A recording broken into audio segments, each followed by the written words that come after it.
اعمل شير، مش هبدأ الحلقة غير لما تعمل شير. يقول المؤرخ والباحث والمفكر الناصري الأخ الكبير جمال حمدان عن مصر أن تاريخها هو مثل شكلها على الخريطة. طبعا أشكال القذر الزبالة تقول لك فتح رجليها والوساخة ديت، لا شبح أنت وهو، مش هو ده المقصود. المقصود كما قال هو أنها جسم كسيح ورأس كاسح. يعني إيه؟ يعني راس لا مؤاخذة كبيرة وجسم سفيف، أو زي ما بنقول طموحيات أكبر من الإمكانيات. وإزيكم يا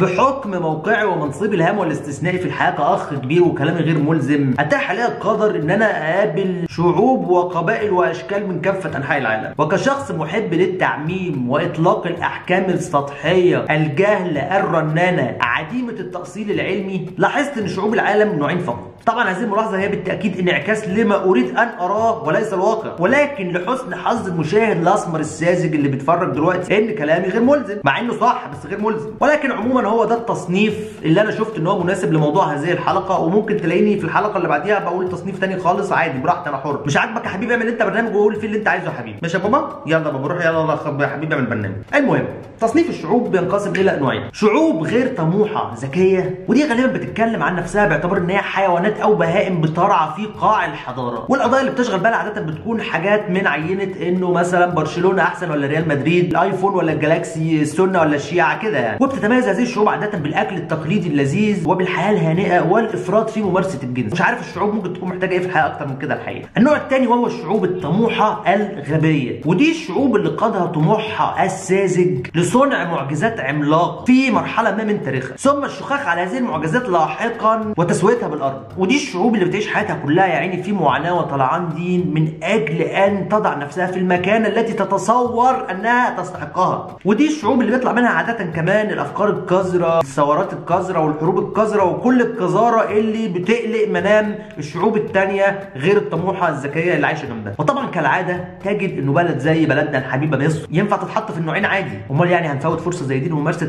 الحضاريه اللي احنا بنشتهر بيها؟ يعني زي ما كناش احنا امال مين يعني مثلا الايرانيين مثلا؟ ده الايرانيين دول هناك بيقول لك لو الواد كح قدام ابوه يقتله عادي. الشعب المصري بيعاني من أزمة هوية فيما يتعلق بقضية الطموح. هذا الطموح المتني النص سوا هو سبب كل أزماتنا عموما. بقى الأشكال القذرة الزبالة عملت ال 25 زفت والخرا دوت ليه؟ ما هو بيعمل ليه؟ عشان متصورين إن هم من حقهم يعيشوا حياة أفضل. يعني نفسي أعرف جالهم منين هذا التصور؟ يعني نفسي أفهم منين مين اللي زرع الفكرة القذرة دي جواه؟ شاب تافه تفتح وعيه على الحياة وهو طفل على منظر أبوه وهو واقف بالكلوت فانيلا والكلوت في البلكونة ساند على سور البلكونة بيشرب كوبايه الشاي وبيحبرش. منين جاله تصور ان حياته هتكون افضل من هذا؟ مش فاهم. اشمعنى انت يعني ابوك عاش حياته كلها بالفانيلا والكلوت، اشمعنى انت اللي هتبقى بني ادم؟ وكيف تستللت هذه الافكار الى مجتمعنا؟ ايه اللي حصل لك بس يا مصر؟ كنت زي الورده المفتحه، ايه اللي حصل لك؟ الزفت النت والخرا على دماغكم دوت اللي العيال بتفتح النت تشوف نوافير وميادين وناس بترقص في الشوارع، بتتهبل العيال، بتتهبل بتشوف حاجات بتتهبل.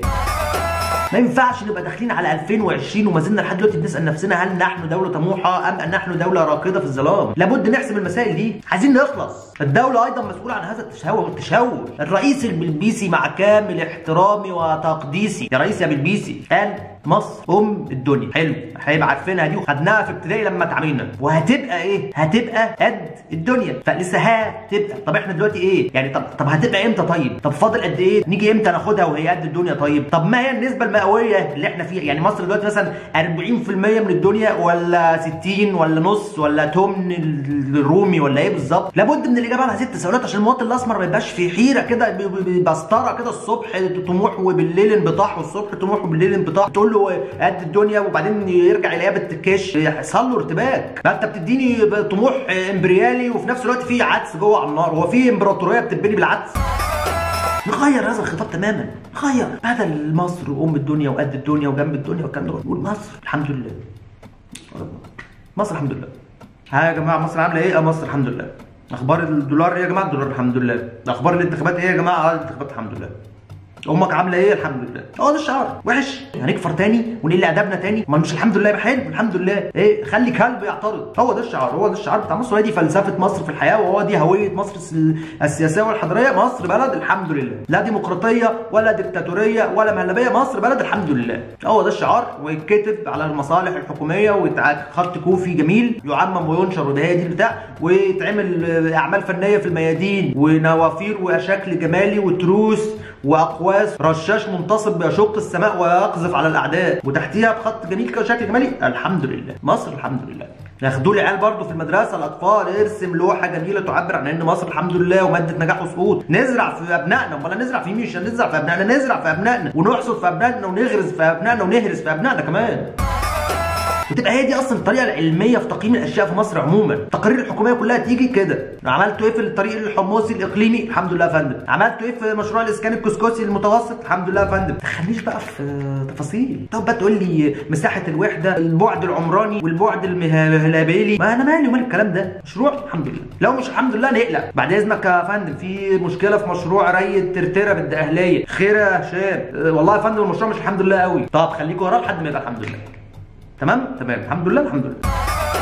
اقسم بالله هنبقى بلد فيوتشارستك وانا بقول بقول خلال سنتين هتلاقي قاده العالم جايين زي الكلاب يقول لك انتوا عملتوا كده ازاي؟ يلا بقى يا جماعه بقى، يلا بقى ما تضيعوش الفرصه بقى زي كل مره. في اوائل التسعينات كان عندنا بذره مشروع شبه دوت، كان اسمها مشروع ان شاء الله. ده كان ممكن نغير بيه العالم واحنا قاعدين، والله العظيم كان ممكن نغير بيه العالم. طالب علوم عامل رساله ماجستير عن ازاي نقدر نوقف الزمن باستخدام جمله ان شاء الله. يقول لك مش عارف تركيبه الحروف وحاجه اسمها علم الحروف وعلم طاقه الحروف وحوارات كده. جمله ان شاء الله دي بتستطيع ان هي توقف الزمن. وكان في تجارب فعلا بتتعمل، وكان في الاف من الباحثين المتنكرين على هيئه سباكين ونجارين ونقاشين بيدخلوا في بيوت المواطن الاسمر ويعملوا عليهم ابحاث. يخش النقاش من دولت يفتح الشقه، يفتح شغل في الشقه ويختفي. فانت تتصل ده فين يا اسطى الشغل هيخلص امتى؟ يقول لك ان شاء الله يا باشا صمت، او يقدم المجيء يا باشا. المفترض ان الزمن بيقف عند اللحظه دي، وانت بدون ان تشعر بتلاقي ان الشغل خلص او ما خلصش، بس المشكله انتهت من حياتك وانت اتشغلت باشياء ثانيه. هو ده كان الهدف والطموح اللي احنا كنا عايزين نحققه، ولكن للاسف طبعا بسبب ضعف التمويل وبسبب الهرتله المعتاده لم ينجح هذا المشروع. وارجو الا يحدث نفس الشيء مع مشروع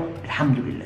مشروع الحمد لله ده هيقضي تماما على هذا الطموح المرتبك والمهتز اللي بيشتت المواطن الاسمر المصري، بيخليه طول الوقت عنده حاله كده عدم ارتياح في البلاعه. هي حاله عدم الارتياح في البلاعه دي عايزين نقضي عليها تماما، ونقضي على الطموح اللي بتتسبب فيه، بل ونقضي على اسبابه، علشان ما نبقاش كل كام سنه يخترعوا لنا اختراع الشعوب تبص على بعضيها تعرف بايه اللي عن بعضيها، فالدنيا تتدربك تاني. خلي الشعوب الذكيه لوحدها والشعوب الغبيه لوحدها. انت في المدرسه مش بتعمل فصل للمتفوقين وبقيه المدرسه بهايم؟ طيب هو ده اللي احنا عايزينه. اعزل عشان الغباء عدوى، اعزلنا بقى وارتاح واقفل يا ريس بالضبه والمفتاح. شكرا والى اللقاء في حلقه قادمه من برنامجكم اللي مفيش زيه اخ جديد.